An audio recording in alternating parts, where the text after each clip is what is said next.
السلام عليكم ورحمة الله تعالى وبركاته. الله أكبر الله أكبر الله أكبر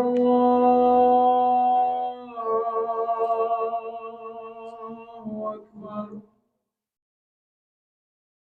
أشهد أن لا إله إلا الله أشهد أن لا إله إلا الله أشهد أن محمدا رسول الله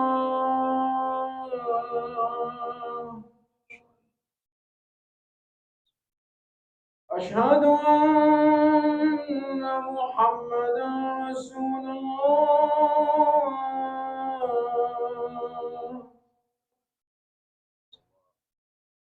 حي على الصلاة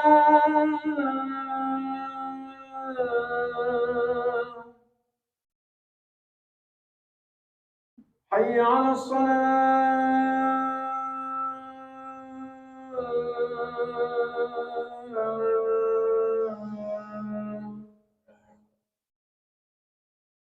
حي على الفلاح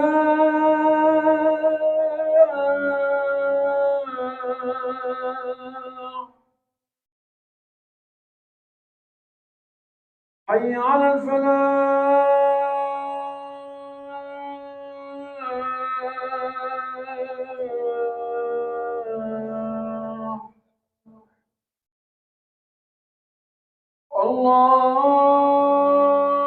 الله أكبر الله أكبر لا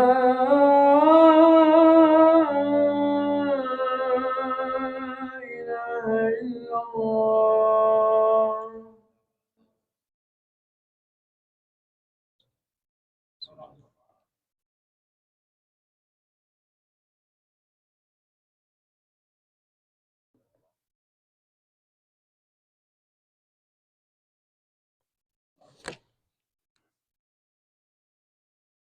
إن الحمد لله نحمده ونستعينه ونستغفره ونؤمن به ونتوكل عليه ونعوذ بالله من شرور أنفسنا ومن سيئات أعمالنا. من يهده الله فلا مضل له ومن يضلله فلا هادي له، وأشهد أن لا إله إلا الله وحده لا شريك له، وأشهد أن سيدنا محمدا عبده ورسوله. يقول الله جل وعلا في كتابه الكريم: يا أيها الذين آمنوا اتقوا الله حق تقاته ولا تموتن إلا وأنتم مسلمون.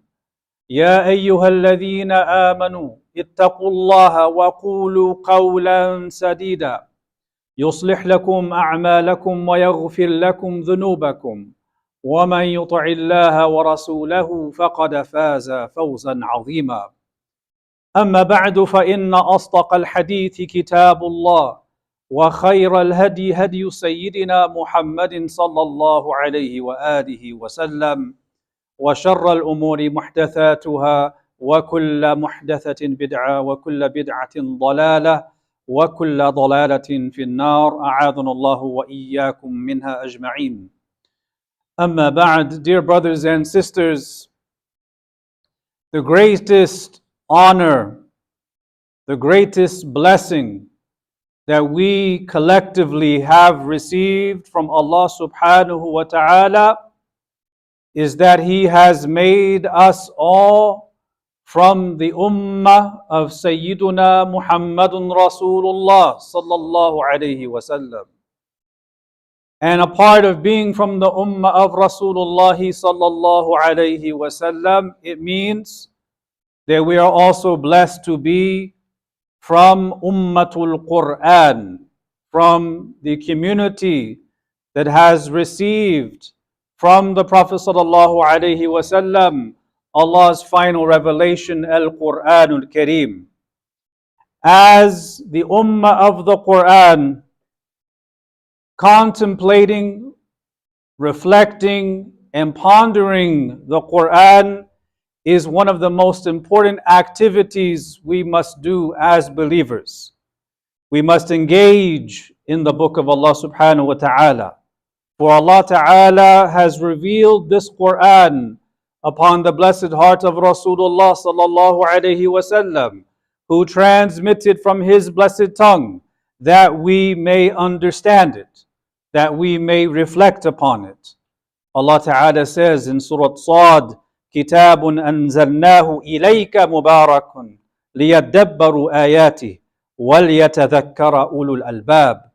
He says, a blessed book revealed to you that they may reflect on its signs, and so that those of depth, ulul albab, may take heed and ponder.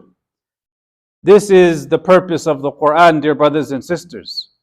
And Allah Ta'ala criticizes those people who do not engage with the Quran, who do not reflect on its meanings. He says, أَفَلَا يَتَدَبَّرُونَ الْقُرْآنَ أَمْ عَلَى قُلُوبٍ أَقْفَالُهَا. He says, do they not reflect, do they not ponder upon the Quran, or are their hearts locked up? This is a question, and the nature of the question is not one seeking to know something he doesn't know. This question is a form of rebuke, what our scholars call al-istifham at-tawbihi. It is a criticism of those who do not reflect on the Quran. And yes, it is true that there are blessings and benefits and lights to be obtained from just reciting the book of Allah, even without deep contemplation, even without a deep understanding. But the maqsad, the objective of the Quran is revelation that is reflected on, that one implements and understands. And so we must all aim to learn its meanings and reflect on it. The great Imam from the second generation, Al-Hasan al-Basri rahimahullah, he said, those before you, he's speaking to his generation prior to the Sahaba, those before you, meaning the companions, believed that this Quran is a collection of risalat, of messages to them from their Lord. So they would reflect upon them in the nighttime and implement them in the daytime.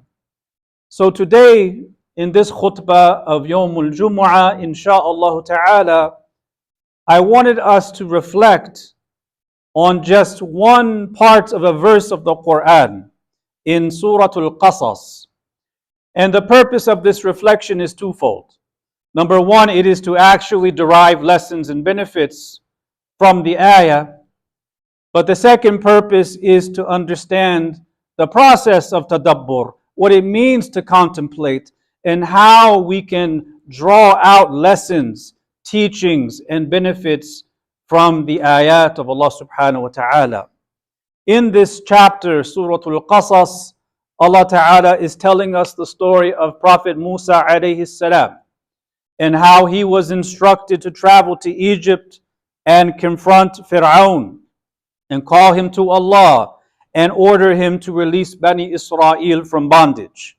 And when Allah subhanahu wa ta'ala gave that command for Musa alayhi salam to go and confront Fir'aun, Musa alayhi salam said, as Allah records, وَأَخِي هَارُونَ هُوَ أَفْصَحُ مِنِّي لِسَانًا فَأَرْسِلْهُ مَعِيَ رِدْءًا يُصَدِّقُنِي إِنِّي أَخَافُ أَن يُكَذِّبُونَ.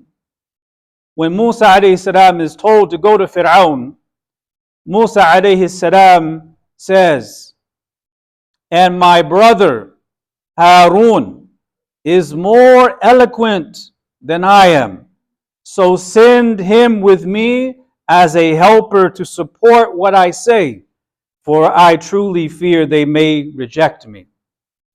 Dear brothers and sisters, when we contemplate this verse deeply, we can extract so many benefits that pertain to our lives.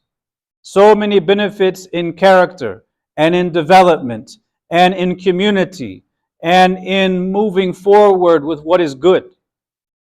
Number one, we see that Musa alayhi salam begins by saying, Wa akhi Harun. He begins by saying, my brother. And by expressing it as akhi, my brother, this shows you the affection that Musa alayhi salam had for his brother Harun. He didn't just say Harun, he said akhi Harun, showing his love and affection. And the most beautiful way for one to speak of one's brother is to say, my brother. That is a show of affection, using that title instead of just the formal name. And what does he say? He says, Wa akhi Harun huwa afsahu minni lisana. He is more eloquent than I am. Here, Musa alayhi salam acknowledges that his brother was more eloquent than him. What does this teach us? This teaches us that we should all be open with acknowledging the skills and talents of other people. This is from the humility of Prophet Musa alayhi salam. From this ayah we learn that we should not be reluctant to admit when someone is more skilled than we are or more suited to something than ourselves. Furthermore, by pointing out the eloquence of his brother Harun, we learn the importance of clear speech, the importance of fasaha, eloquence in speaking and teaching and training others. Musa alayhi salam understood the importance of eloquence in conveying the message of Allah subhanahu wa ta'ala, and so he asked Allah to send Harun with him because of his eloquence. Allah subhanahu wa ta'ala mentions elsewhere in the Quran that He has never sent a prophet illa bilisani qawmi, except with the tongue of his people, speaking the language of the people to whom He has sent.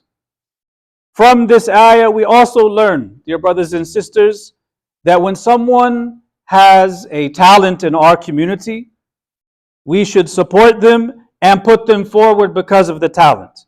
If they're more qualified for the task, they should get the job. This is a key to success. And from this, we can also learn the importance of collective efforts, al-amal al-jama'i, collective efforts, because we can't do it alone. Any project of importance can rarely be done alone. We need the help of others. And this project that was given to Prophet Musa alayhi salam was a mighty project.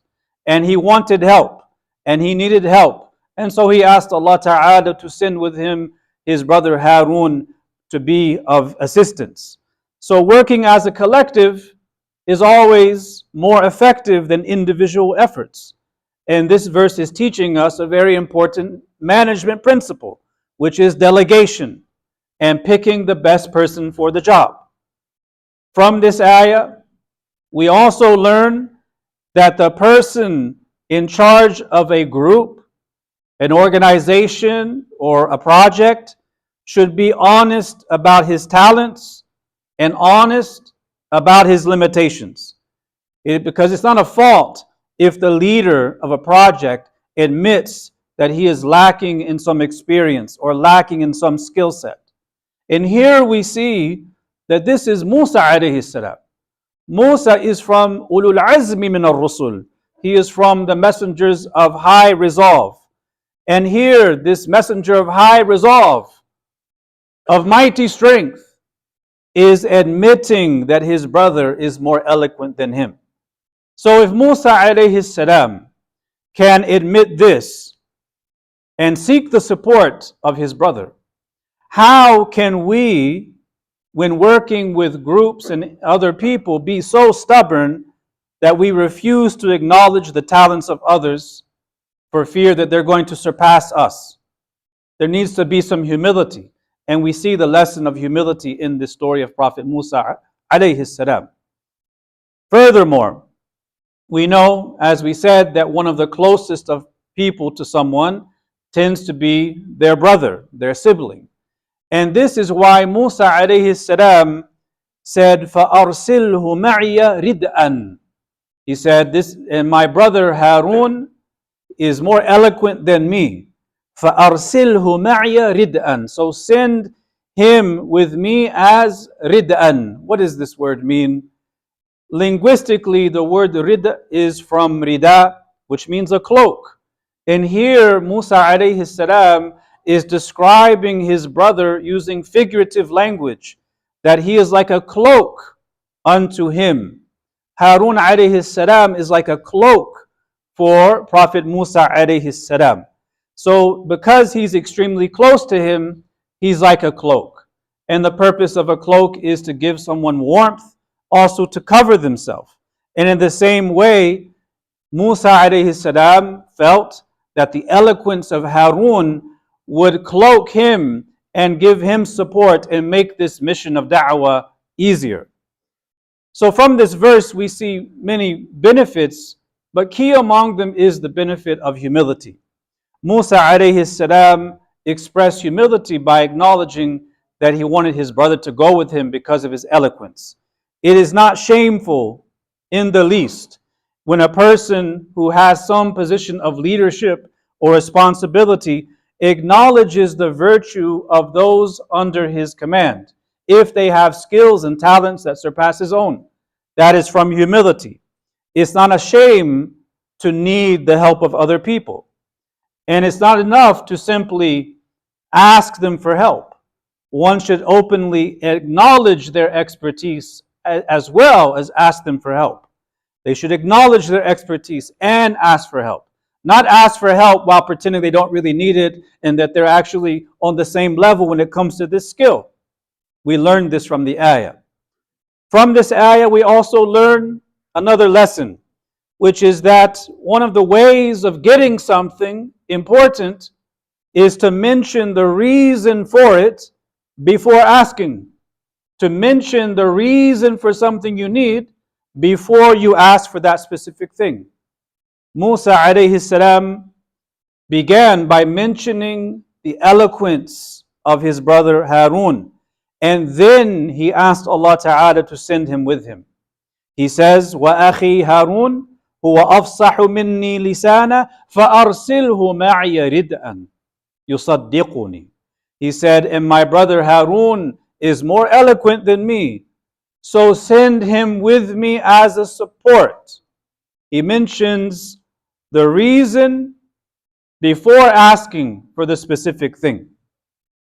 From this verse also, as we attempt to reflect on it, we learn yet another lesson, and that is the lesson of embracing responsibilities that are put on us and not making excuses by saying that we can't, we're lacking, we don't have what is needed for achieving the mission. We are living in a time where people love to make excuses for everything, where people are afraid of embracing a little bit of difficulty and seeking help and pushing through and learning the skill and achieving the objective. We see that Allah Ta'ala told Musa alayhi salam to go on a very daunting mission, which is to travel to a land where he was wanted for killing someone accidentally, where he's going to confront the person in whose house he grew up. And instead of shirking his responsibility or making excuses, hashahu alayhi salam, instead Musa alayhi salam did not shirk his responsibility. He simply sought assistance in fulfilling that mission. From this, we learn that we should embrace responsibilities put on us and not make excuses saying we can't do it. We look for solutions.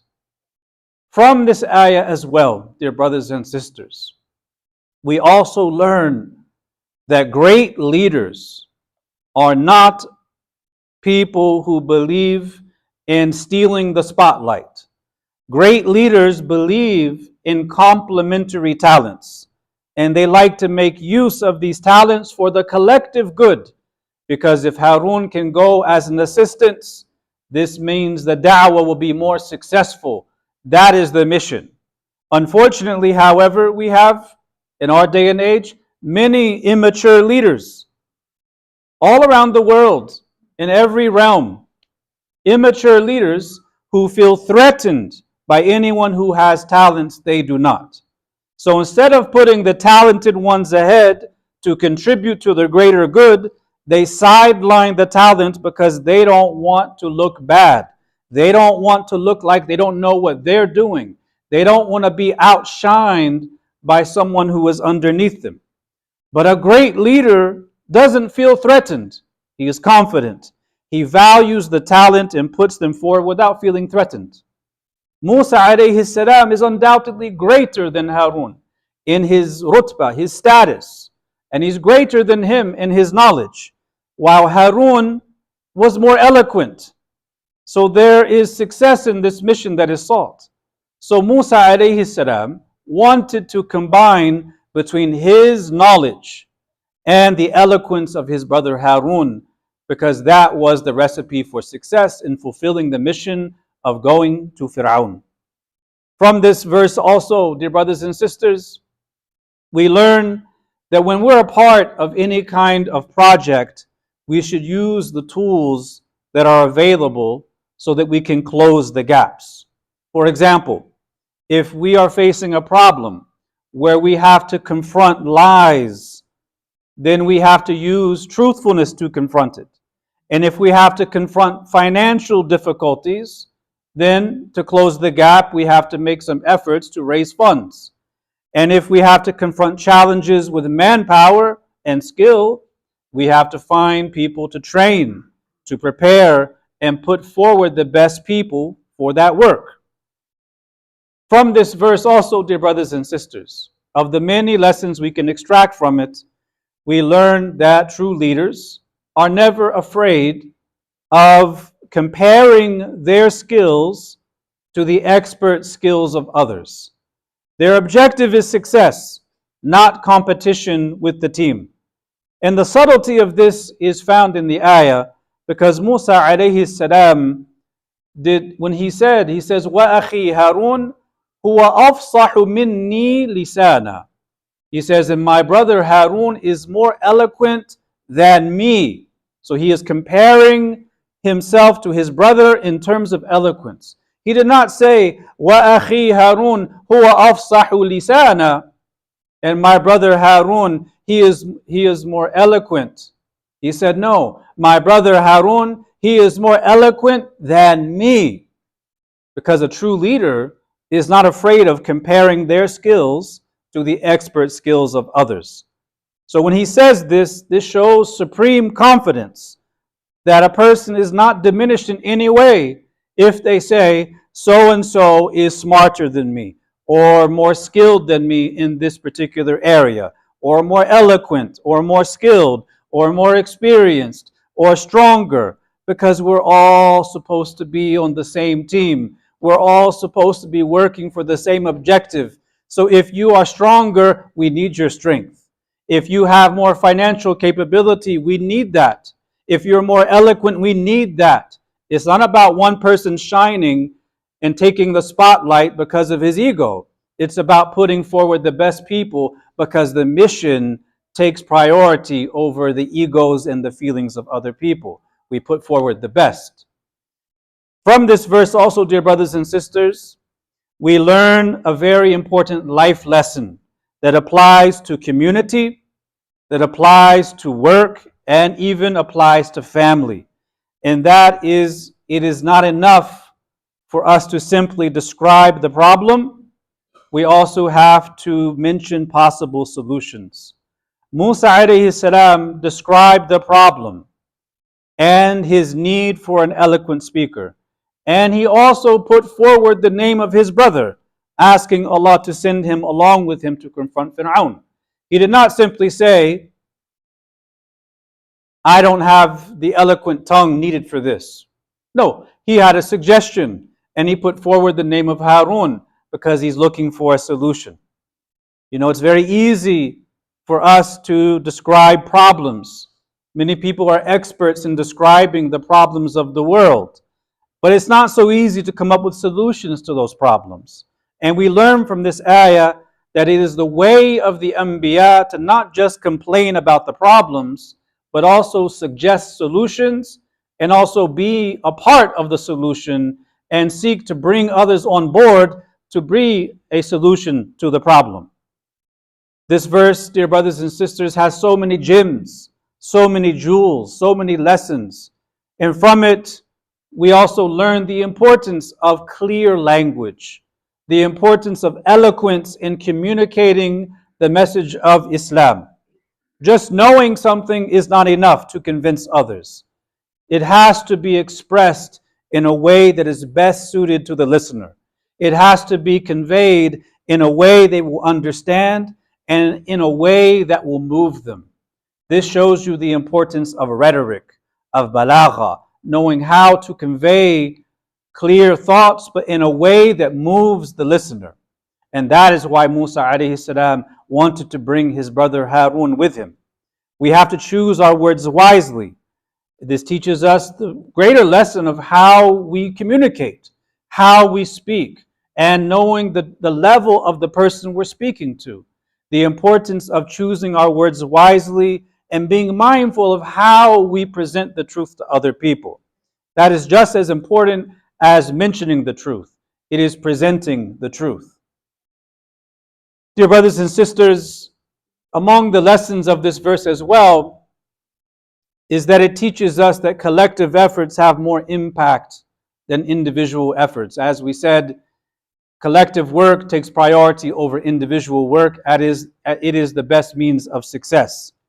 And this verse teaches us the importance of preparing for the challenges beforehand.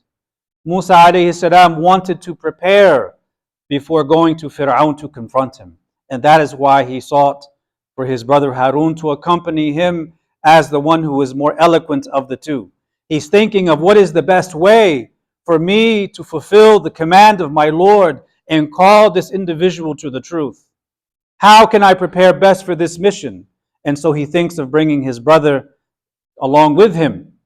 Lastly, dear brothers and sisters, among the many lessons we can extract from just this single verse, it teaches us that a well-balanced personality, the sign of the well-balanced personality is his or her ability to objectively assess their strengths and weaknesses. When a person is balanced in their personality, they can objectively assess their strengths and weaknesses. They do not underestimate their weaknesses, and they do not overestimate their talents and skills. Anyone who takes leadership with blind confidence will ignore the areas that actually need development. And they will not want others to take the spotlight from them, so they ignore the talent that can help them on the mission. So we ask Allah subhanahu wa ta'ala to give us two things in particular in this Jumu'ah khutbah. Number one is to understand these greater lessons extracted from the ayah in Surah Al-Qasas. May Allah enable us to understand these teachings as they apply to leadership and following and being honest with ourselves and talents and seeking the proper operation of collective efforts in our communities. And secondly, we ask Allah Ta'ala to make us of the people of tadabbur who reflect and ponder the ayat of Allah Subhanahu wa Ta'ala.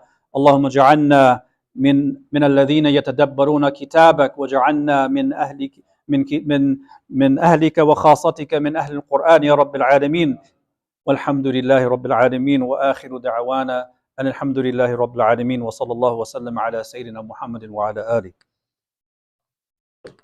اللهم صل وسلم وبارك.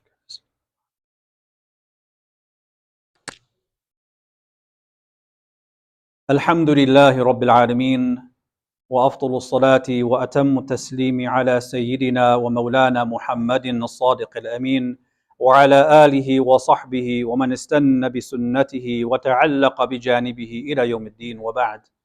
Dear brothers and sisters, we have in the first khutbah engaged collectively in the act of tadabbur, of contemplating and reflecting and extracting lessons from the words of Allah subhanahu wa ta'ala in the Quran, the purpose for which it was revealed, to extract the lessons, to live and to implement. This is tadabbur. The great Imam As-Suyuti rahimahullah mentions in his Al-Itqan fi Ulum al-Quran, defining this act of reflection. He says the reality of tadabbur is when the reciter occupies their heart with contemplation over the meanings of what they utter, knowing the meanings of each verse, and pondering over its commands and prohibitions with the intention of accepting all of that. So it is reflecting with the intention of accepting and implementing. That is the reality of tadabbur. He is telling us that tadabbur, reflecting on the Quran, is interacting with the Quran, it's being changed by the Quran, it is seeking guidance from the Quran. All of this is tadabbur.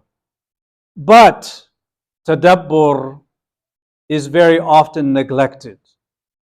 Often we neglect tadabbur.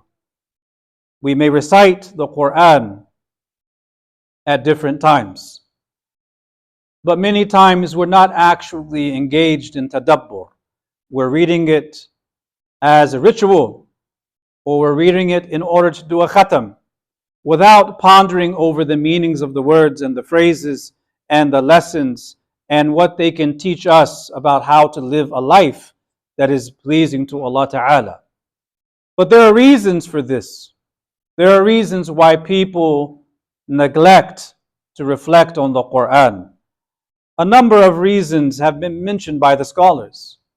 Some mention that one of the reasons why people fail to reflect on the Quran is simply because they are ignorant of the virtue of doing so.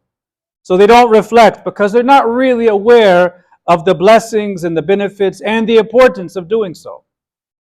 Another reason is because people are often busy. They're occupied, preoccupied with the dunya, with the lower world. And for many people, the default, unfortunately, is to be preoccupied away from Allah and seeking His pleasure. And that includes forsaking His obligations, engaging in the haram, violating the rights of others, as well as neglecting the contemplation of the Quran. It's simply al-inshighal bid-dunya. Another reason why people neglect the Quran and reflecting on it is because of weak aspiration, al-himmatu daniyya, weak aspiration. It's not that people don't have time, it's just they don't have a drive. They don't have an aspiration. They have an aspiration, but it's not directed towards the Book of Allah. Their aspiration instead is directed towards their stomach or their private parts or being entertained. The cure for that is getting a program. Getting a program, a solid program that one is consistent with, even if it's small. Starting gradually with reading some ayat and reflecting on their meanings and thinking about how these are to be implemented in one's life. Another reason why people are not contemplating the Quran as they should is because they're putting other things ahead of studying the meanings of the Quran. The cause of this ultimately goes back to what is truly valued, because people will spend significant amounts of time and significant amounts of money for things that they truly value. They will spend the time and the money for their bachelor's, their master's, even their PhD. They'll spend time learning things, even if they're boring, if they find there's a benefit for them in their worldly life. So they do apply other things. They apply energy to things that truly are valued in their sight. So the key to escaping that is to have an understanding of the value of the Quran, which is more valued than anything else in this dunya. This person has to go beyond having the Mus'haf on the highest shelf of the house, where it may be open from time to time. It has to go from being on top of the Mus'haf, on top of the shelf out of respect, to the hands, where a person is reciting it and reflecting it on it and learning its meanings and seeking to extract things that will change their life. Lastly, dear brothers and sisters, among the reasons why people do not contemplate the Quran is sometimes because they are intimidated by it. Sometimes people would like to do it. They like the idea of doing it, theoretically, but they are intimidated by the Quran. They are intimidated because they feel they have not properly learned. This is a major cause. It's a sad reality that many people are turned away from reflecting because they feel they haven't learned it properly. How many people have read the entire Quran from cover to cover? How many people have read a translation, if they don't speak Arabic, from cover to cover? And if you are Arab, your native tongue is not enough. How many of you have read it with a basic tafsir to understand its meanings from cover to cover? How many people can say they've done that? And if hands are raised, how many have done it twice? How many have done it 3 times? The way of the Imams is they would do it one khatam after the other for the duration of their life, always extracting jewels and lessons. As Sayyidina Ali radiallahu anhu famously said, لا ينقضي عجائبه, its marvels are never exhausted. The teachings are never exhausted. You can never read the Quran and contemplate it from beginning to end and say, that's it, I'm done. I have extracted everything there is to know about the Quran. I now know all of the lessons, because there are more and more. And as you go through life experiences and grow in your connection with Allah, you will derive more and more and more, as if each reading is a new reading. So in conclusion, dear brothers and sisters, we ask Allah Ta'ala to make us from the people of tadabbur, that we have a relationship with the Quran that is beyond just reciting it for the sake of barakah and ajr, but reciting it instead for the intention of al-i'tibar and tadabbur and tafakkur, reflection, contemplation, and receiving guidance by it. As the Prophet ﷺ said, that this is what he has left behind for his ummah, his Quran, the Quran that Allah Ta'ala revealed to him as a guidance for all times. Allahumma ja'alna min ahli al-Qur'ani ahlika wa khasatika ya arhamar rahimin. Allahumma ja'alna min alladhina yatadabbaruna ayati kitabik. اللهم اجعلنا من الذين يتلون كتابك آناء الليل وأطراف النهار يا أرحم الراحمين يا رب العالمين. ربنا آتنا في الدنيا حسنة وفي الآخرة حسنة وقنا عذاب النار. اللهم صل على سيدنا محمد عبدك ورسولك النبي الأمي وعلى آله وصحبه وسلم تسليما كثيرا بقدر عظمة ذاتك في كل وقت وحين. سبحان ربك رب العزة عما يصفون وسلام على المرسلين والحمد لله رب العالمين. وقوموا إلى صلاتكم يرحمكم.